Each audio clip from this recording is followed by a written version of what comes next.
Situation: the 12 tribes of Israel are locked in a deadly feud. Mission: unify the nation, conquer Jerusalem, and secure the borders in 1000 BC. Execution: use infantry and guerrilla warriors. Command and control: King David.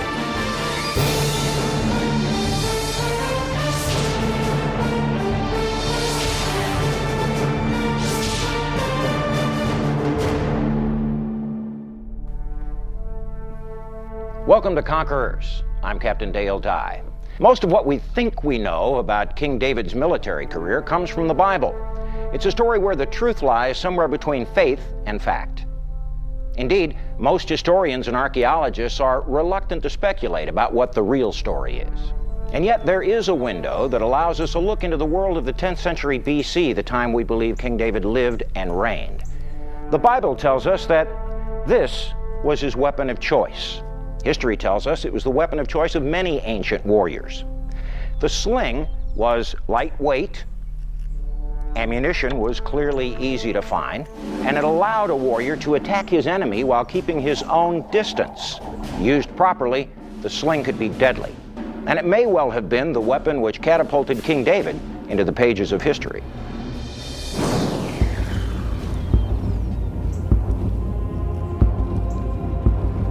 We know him best as the ultimate underdog, the legendary slayer of Goliath, the real conqueror of Jerusalem, and the unifier of Israel. But what do we really know of the man? The wife collector, the charismatic leader. Celebrated for centuries by artists of all forms, David has been decidedly more myth than man. But his footing became more solid in 1993, when archaeologists made a remarkable discovery. They found a stone tablet in Israel bearing the inscription, House of David. It dates back nearly 3,000 years. This suggests to some scholars and archaeologists that David was a real historical figure, and that the exploits that are described in the Bible are, at their core, a matter of history and not a matter of myth.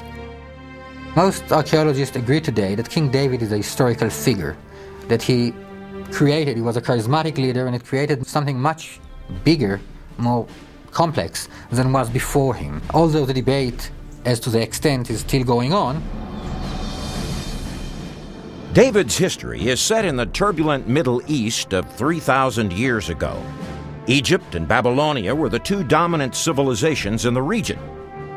Between them lay the Mediterranean country called Canaan, populated mostly by Canaanites, Philistines, and Israelites, all competing for the same turf. They were constantly at war. The Israelites, at the time of David's life, consisted of 12 tribes who each occupied different portions of Canaan.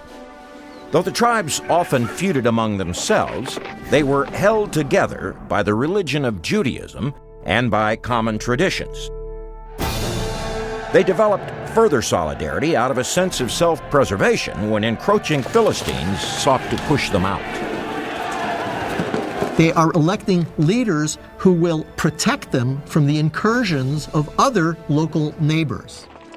The Philistines come from the Aegean. They have a warlike culture. They are aggressive. So after settling the coast, they are interested in beginning to move up into the Central Mountains. The Central Mountains of Canaan were populated by the tribes of Benjamin and Judah. According to the biblical text, the two tribes had elected a king named Saul. His mandate was to deal with the Philistine threat. And although Saul was successful now and then against the Philistines, he never had full tribal support. He was never able to really field an army under his control. He depended on volunteers, and the only volunteers that would usually join him were from the local tribes that were being attacked by their neighbors. The Bible says that during one particular battle, Saul's forces and the forces of the Philistines had positioned themselves on opposing hills. Some people say that This is the hill where the Philistine army was positioned. Down below, the Valley of Elah. The Valley of Elah itself is a very strategic way leading from the coastal plain, from Philistia, into the heartland of Judah. It's entirely plausible that the two forces could have met right here in battle. And the Philistines stood on the mountain on the one side, and Israel stood on the mountain on the other side, and there was a valley between them. The physical background, the geographical background of the battle, it's very credible. There's a description of the land which fits in very well with what we know of these places. The method of ancient warfare the Bible describes is also credible. Historically, some generals, when faced with a huge and potentially costly battle, often declined a major engagement in favor of a single featured bout. They'd send out their two best warriors and settle the contest like a heavyweight prize fight. This is the context for the famous battle between David and Goliath. I personally find the story plausible because it reflects Israelites engaging Philistines in warfare according to battle conventions that were familiar to the Philistines. While the epic battle between David and Goliath is plausible from a historical perspective, there's absolutely no evidence to prove it ever actually happened. It's not something that we can find as archaeologists. It's very difficult to identify small events, especially something like that. And yet, the story persists, perhaps because it's so compelling. The Philistines' great warrior was Goliath, described as a heavily armored giant, wielding a menacing sword, continually taunting his enemies. It was a kind of psychological warfare that a powerful warrior might try to belittle his enemy and demoralize his enemy. The Israelites were hard-pressed to find a volunteer among the militia troops who would fight Goliath, but they had no choice. According to the biblical narrative, we saw that this battle should have really meant who is going to rule. Because if the Philistines would have won this battle, it meant that the kingdom of Israel should be subjugated to Philistia. The Bible says that a young shepherd volunteered for this epic one-on-one fight with Goliath. His name was David, a member of the Judah tribe and the youngest of 7 sons, raised by a sheep farmer from Hebron. Like many great men in history, David appeared to have come from a commonplace background. But he distinguished himself by stepping out of the ranks of this large but unremarkable family and injecting himself into history. He did it with a weapon that served 2 purposes. For a shepherd, the sling was useful for keeping wolves at bay. But for a soldier, it was a different story. The sling is a primitive but very effective weapon. It was simply a piece of braided wool like this that shepherds would get from their flocks, or a piece of plaited rawhide like this with a pouch sewn in the center. It allowed a skilled slinger to stand outside the range of his enemy's projectile weapons and still get the job done on his enemy. Now, it could be used in 2 ways, essentially. A slinger could use a large projectile like this one and load it into the pouch, in which case his sling, used in this manner, and launch the weapon up and over into his enemy's ranks. Or using a smaller projectile like this and an overhead motion with the sling. Suddenly, his sling became a flat trajectory, high velocity weapon like a sniper rifle. Now that kind of thing could do some serious damage. But there was another advantage. The sling is a weapon that David could easily hide until the very last moment, giving him the element of surprise against his heavily armed and bigger opponent. When David was finally in striking range, he revealed his sling and fired the lethal stone. Almost like a bullet, it was propelled through the air, and when it hit its mark, the center of Goliath's massive forehead, the mighty giant went down. In an instant, David was on it. He grabbed Goliath's sword and quickly beheaded him. When David held his enemy's head up for all to see, the psychological effect on the Philistines was devastating. They fled in terror. David, the unlikeliest champion, but the right man at the right place in the right time, became a hero. I think this kind of sets the stage for David's entire career. That is, he's not a great warrior in the sense of power or strength, but he's smart. He's very intelligent. The consequence of the victory of David and the Israelites was that the Philistines were expelled from the territory of the Israelites in the highlands back to their own territory. After defeating Goliath, the Bible says that David joined King Saul's army. Showing his charisma and natural leadership abilities, David rose to the rank of captain of 1,000, which essentially meant he commanded a regiment. The biblical text gives us no information on his training, but we can imagine he quickly learned and mastered the weapons of the day, including the sword and the spear. In a short time, David became the ultimate warrior. Ironically, David's success backfired on him. His growing power caused Saul to consider him a threat. Saul becomes so paranoid with David's success that he actually sends people to kill him.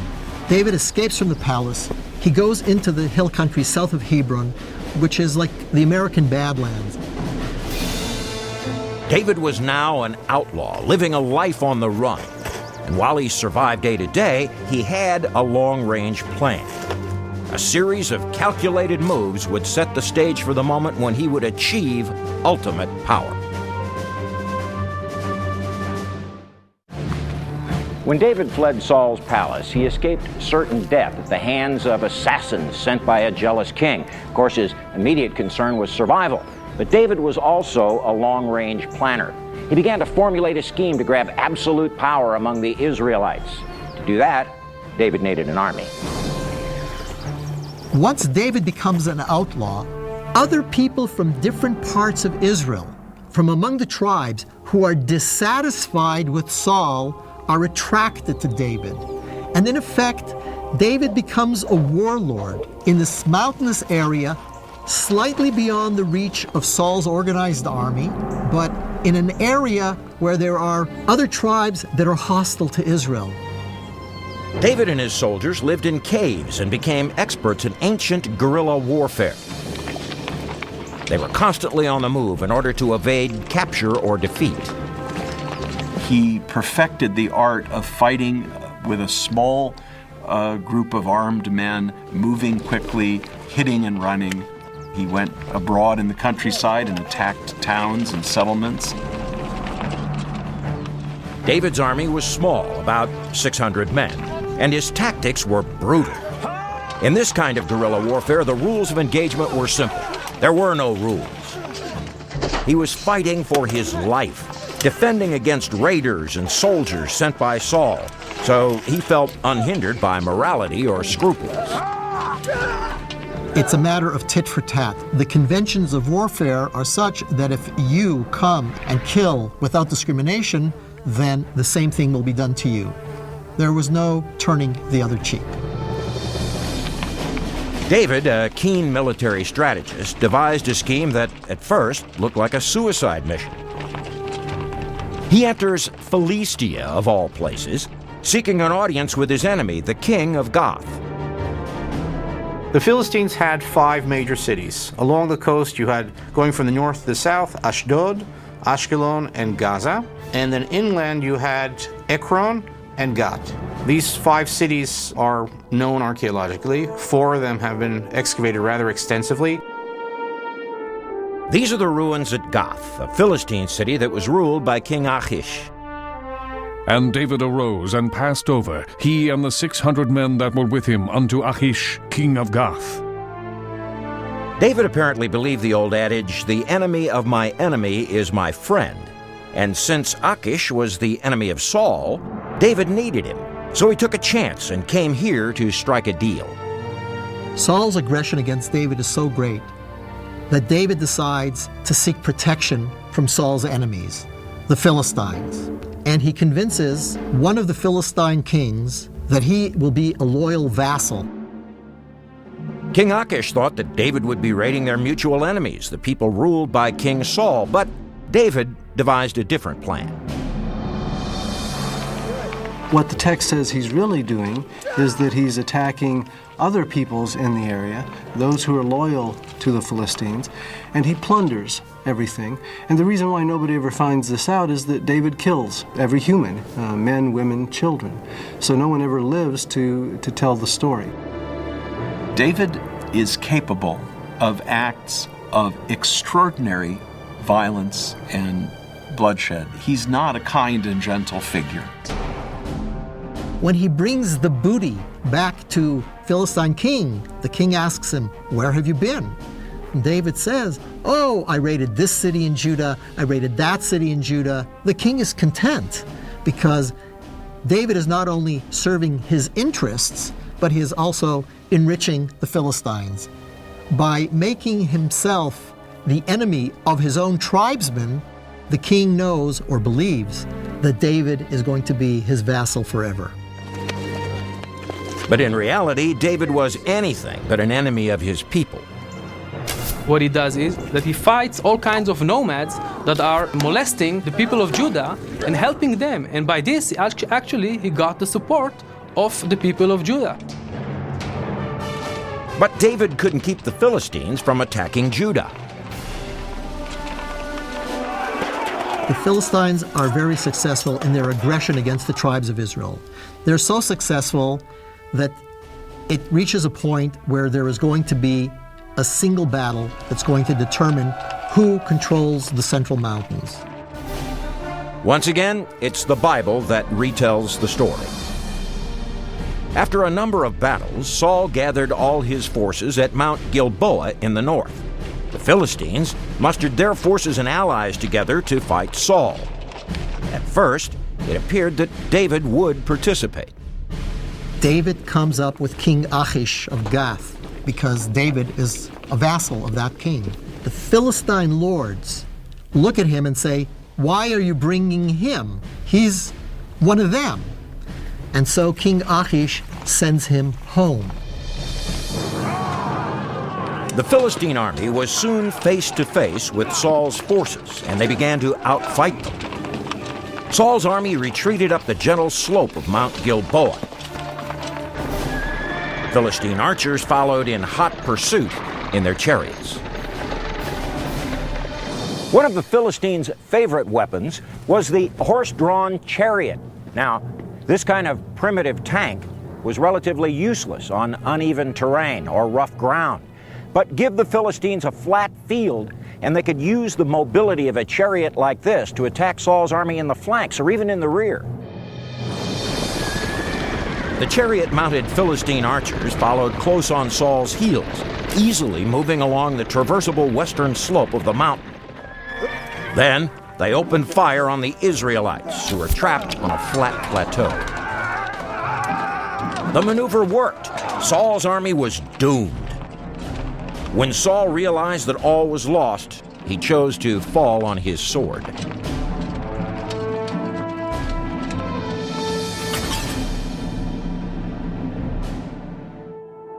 Following Saul's death, it was now possible for David to come back to Hebron and be reunited with his fellow clansmen of the tribe of Judah. Like many great conquerors, David knew he could win favor with both his sword and his purse. So, on the way home, he raided the Amalekites, hated enemies of his tribe. He brought back a wealth of slaves and gold to the welcoming tribe of Judah. So it's no coincidence that then shortly down the road, when David is looking to become king of Judah, David's the top candidate, not only for what he's able to do militarily, but also he's kind of been buying votes, we might say.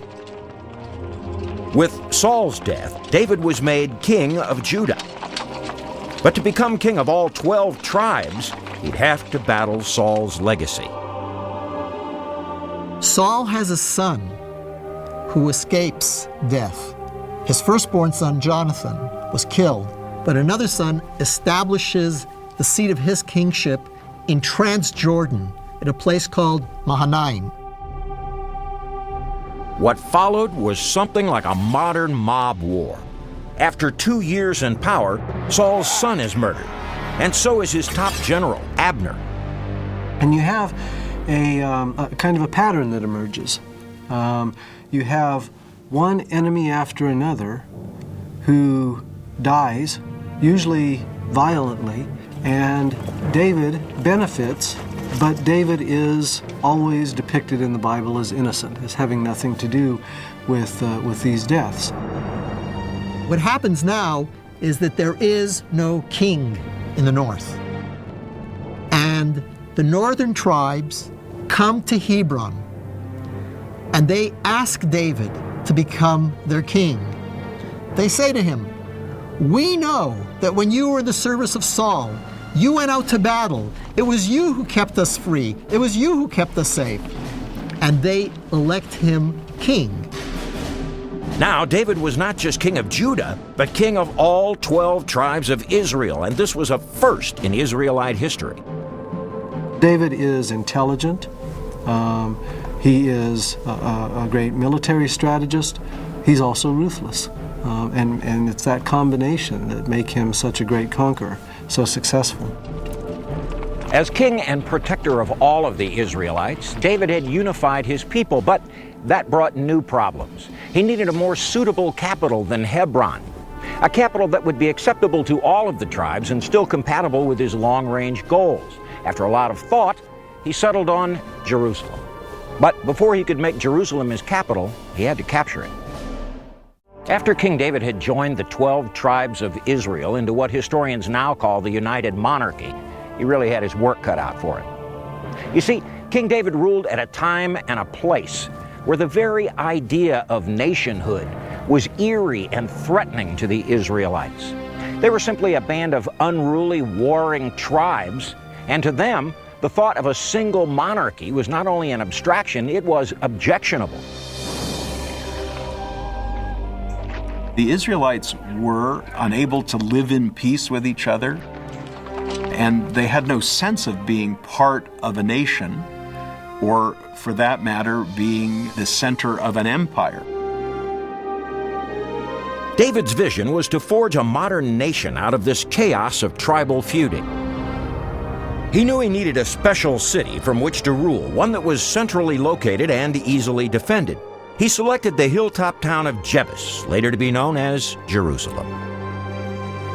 He decides to install himself in the hill town of Jerusalem, not a traditional Israelite town, a town that belongs to completely different people.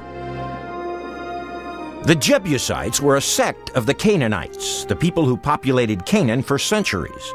David decided to conquer them and take their city as his prize. He specifically chose Jerusalem because it was home to people who had no ties to any of the 12 tribes. This would make it easier for all of the Israelites to accept the new capital. David uses Jerusalem in the way, for instance, the colonies used the District of Columbia as a neutral capital that didn't belong to any of the original 13 colonies. David also believed the city was conquerable. On the basis of archaeological evidence that we have available, Jerusalem was weakly fortified around 1000 BCE.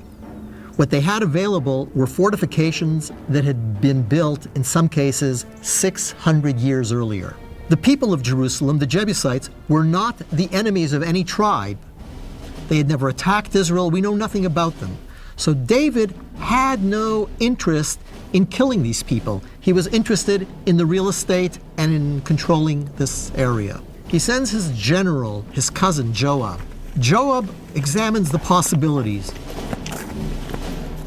And the king and his men went to Jerusalem against the Jebusites, the inhabitants of the land. The only written record that tells how David conquered the legendary city is in the Bible. But the account creates more confusion than clarity. There are several theories of how David conquered Jerusalem. In the Bible, there's a very, very hazy or even nebulous description of something to do with touching the tzinor, whatever that is. One suggestion was that it was some poorly understood cultic aspect in which there was some sort of a curse on the city or something of the sort. Another interpretation is that tzinor referred to some kind of pipe. In the 19th century, British archaeologist Charles Warren discovered an underground water system with a shaft carved through solid granite and leading up to the city from the Gihon Spring. Following Warren's discovery, the shaft was believed to be the route that David's general, his nephew Job, would have used to secretly enter the city. According to that, David's soldiers climbed up this water shaft and made a surprise entry into the city and captured the city. This, though, is problematic since nowadays, archaeologically, it seems to be that the Warren shaft was not in use and could not have been in use at that time. But several years ago, another pathway in the underground system was discovered. Archaeologists date it to the time of David, so it could have been the tzinor or pipe referred to in the Bible. The discoveries found out that there was an earlier water system, dated to about 1800 BC. This water system was part of a Canaanite city, a very impressive and well-fortified city, and it was constructed 800 years before David was supposed to have been active. Most experts agree that this is the most plausible scenario. Theoretically, there is a water system through which Joab or David or anyone could enter the city in the 10th century. All I can say it is possible, or it is not impossible, that Joab went through this system. Historians aren't sure exactly how David conquered Jerusalem, but the results speak for themselves. Ultimately, he became the king of Jerusalem, and that city became the political and spiritual heart of his kingdom. All the ancient remains in Jerusalem are located in this shallow mound or ridge. From the early Bronze Age onward, this is where Jerusalem was. So archaeologically speaking, there is almost a consensus that this is the city of David. This is Jerusalem of the Bronze and Iron Ages. From the city of David, just a corner of what we know today as modern Jerusalem, King David was poised to devise and implement his grand strategy of uniting the 12 tribes and conquering new territories to secure the borders. David was now a great concern to the Philistines, Israel's longtime enemy. According to the Bible, the two sides clashed twice just outside Jerusalem. David won both battles. By pushing the Philistines back, David accomplished two vital triumphs. He proved to the Philistines he could successfully resist them, and he also proved to the 12 tribes that they could work together as a nation. Now, David began to build and expand his empire. To do so, he used a powerful symbol, the Ark of the Covenant. This was the vessel that carried the 10 Commandments when the Israelites wandered across the desert.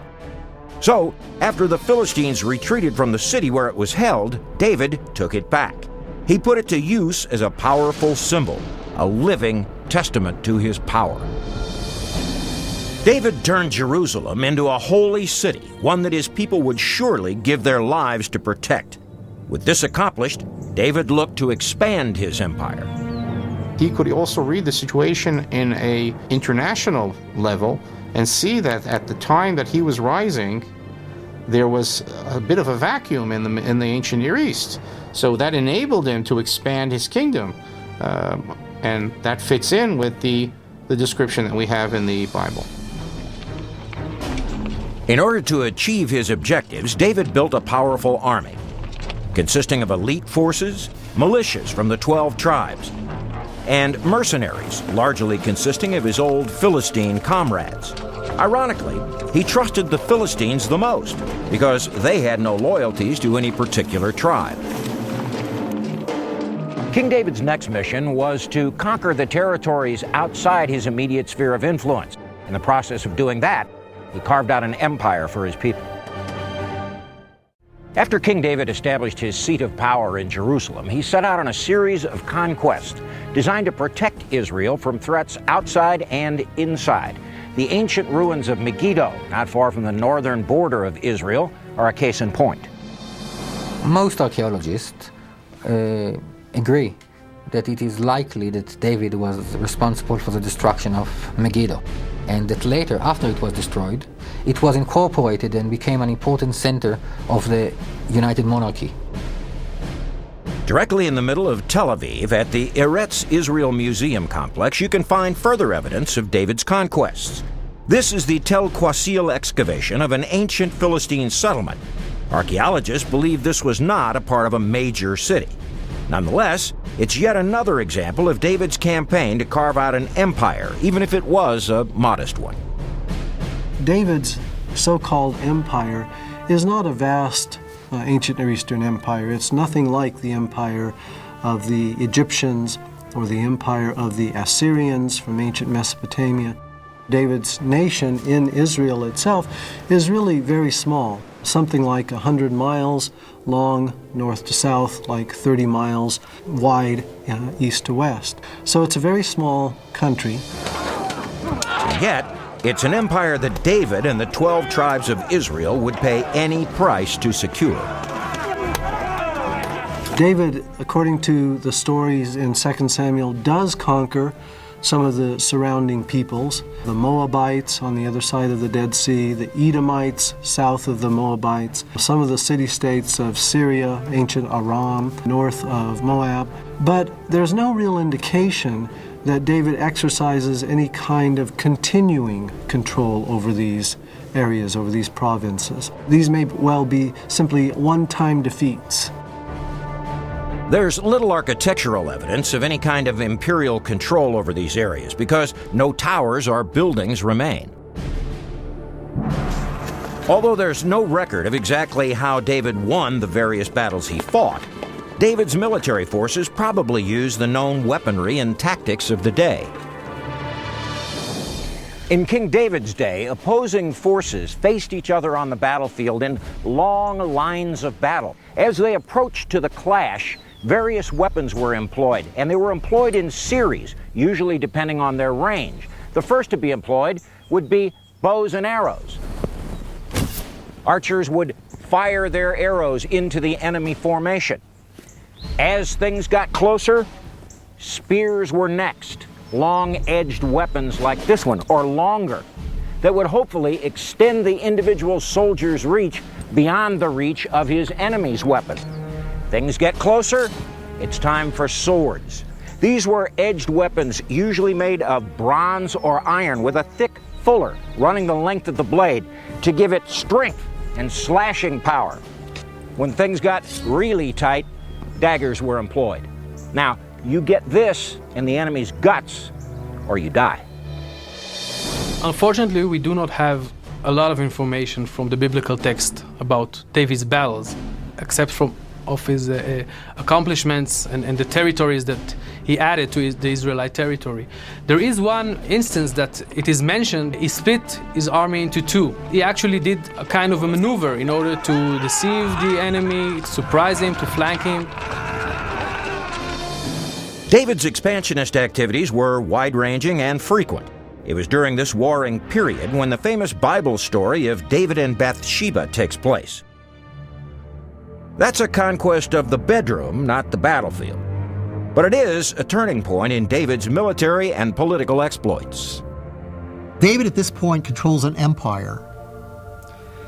And it is not really fitting for him to actually function as the commander-in-chief in the field. He has generals to do that. And even though he would like to go and do, he is counseled, stay in Jerusalem.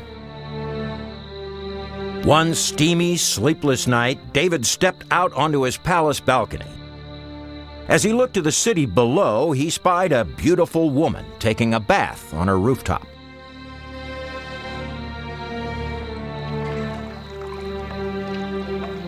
We could speculate that she intended that the king see her bathing so as to capture his eye, and that's precisely what happened. And we see how David used the power that he had won for himself in battle and by political intrigue. He was now the king of all Israel, and if he beheld a woman that he desired, he simply summoned her. This is, again, what the Bible tells us. And David sent and inquired after the woman. He's told that she is the wife of a man named Uriah, a Hittite, presumably therefore not Israelite, but somebody who is a mercenary in David's army. And of course, according to the story, David, if he had made the right decision, would have or should have stopped there. But David became a victim of his lust, so he pursued Bathsheba. By doing so, David betrayed not only her husband, but his own army. This was a married woman, a woman whose husband was at that very moment fighting in the king's army, fighting for the cause of the king. And meanwhile, David was back in the palace taking his pleasure with this good soldier's wife. David slept with Bathsheba and made her pregnant. Their relationship became a scandal. But David tried to cover it up, even if it was a bit clumsily, by ordering Uriah to sleep with Bathsheba. David summons Uriah to Jerusalem and says, "Tell me how the battle goes." And Uriah says, "The battle goes well." And now David says, "Go to your house and sleep with your wife." The next morning, David discovers that Uriah didn't go to his house. And Uriah said, "Shall I go into my house to eat and to drink and to lie with my wife?" He said, "How can I go to my house when the troops of Israel are out in the field, when these are my colleagues? I can't have these comforts." David tries to get him drunk and sends him home again, but Uriah doesn't go. Finally, David realizes that he has to get rid of Uriah. He sent his faithful soldier to the front ranks of the battle against the Ammonites.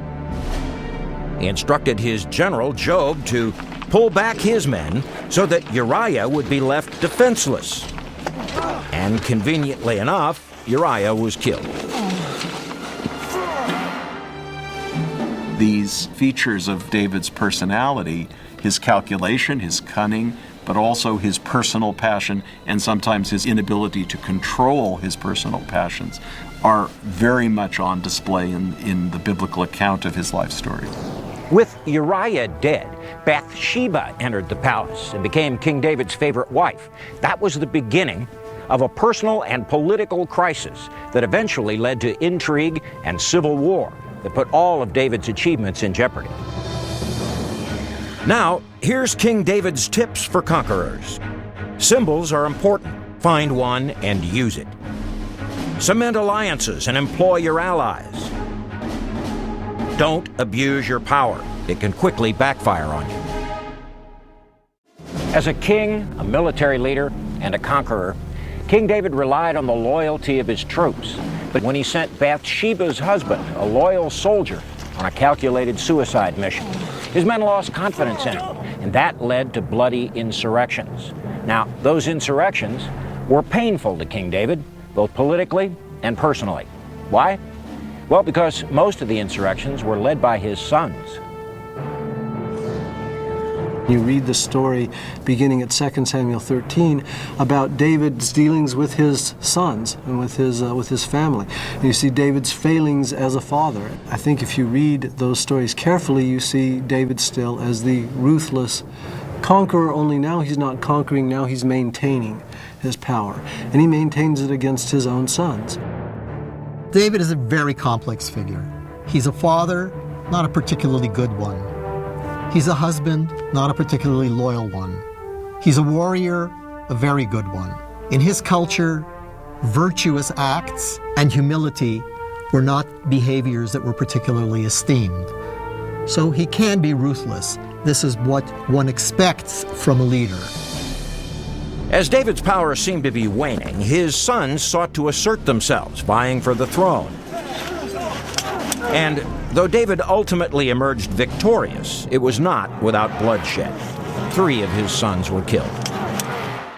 When it became clear that David was old and getting weaker, the intrigue intensified, and it was Bathsheba, David's favorite wife, who was most effective in her schemes. Bathsheba slips into the king's bedchamber and makes a remarkable, articulate, compelling, also extremely romantic argument to the king as to why her son, Solomon, should be designated as the heir in favor of Adoniah, the main contender, another wife's son. And there's a very tender scene of David in his final audience with Bathsheba, and we see the stirring of that old passion that in a way had been his downfall. Bathsheba used all of her feminine wiles and powers of persuasion to convince David to name Solomon as his heir. But there was one more twist. Ruthless in life, David did not intend to go quietly in death. He died the way he lived. On his deathbed, David wanted to make sure that Solomon, his son, followed up and settled the scores that he had not yet settled during his lifetime. He instructs Solomon in who the potential enemies are going to be after David's death. And like that famous scene at the end of The Godfather, where all of the enemies of The Godfather are taken care of, that's exactly what happens at the beginning of the book of Kings. One by one, David's enemies, those who might threaten Solomon, those whom David promised, "I will not hurt you," are executed by Solomon.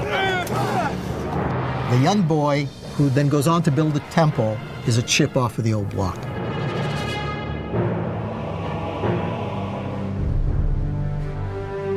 Wherever David had put down rebellion or aggression, Solomon built fortresses and cities to maintain the kingdom. But together, their most spectacular achievement was neither militaristic nor civic. It was the construction of the Holy Temple in Jerusalem.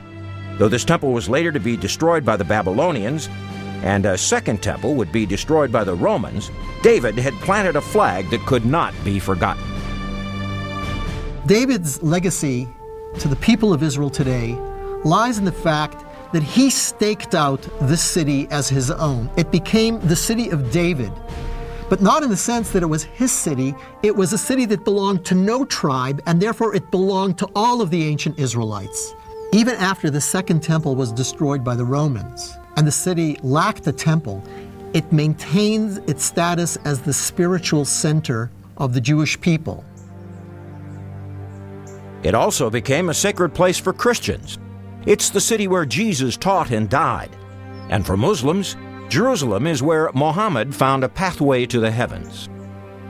The site of the temple, then, in human imagination and in human spiritual yearnings, becomes the spiritual center of almost all of Western civilization. Like the city of Jerusalem itself, David was a paradox of violence and spirituality. History remembers him as a man of war, but it was his ideas and not his conquests that outlive him. His concept of a unified Israel has outlasted the millennia and has inspired modern Israel. There's a remarkable moment in recent history where the military leadership of the modern state of Israel, on the eve of the Six-Day War in 1967, was considering the threat that the neighboring Arab countries, and especially Egypt, posed to the state of Israel. And there is recorded in history a statement made by one of the generals to the Prime Minister of Israel: "You have the greatest army in the Middle East since the time of David. You must use it." And on that argument, Israel decided to strike preemptively and won a mighty victory in the Six-Day War. That moment for me captures and defines the role of David in history. Although it's been 3,000 years since his brief reign, King David's deeds continue to echo and reverberate. Military genius, a visionary, a man who grabbed every advantage, no matter how small, and turned it into victory. Maybe the world should remember King David, not so much for his skill with a sling, but for his ability to see beyond what was and realize what could be. I'm Captain Dale Dye. Thanks for watching, Conquerors.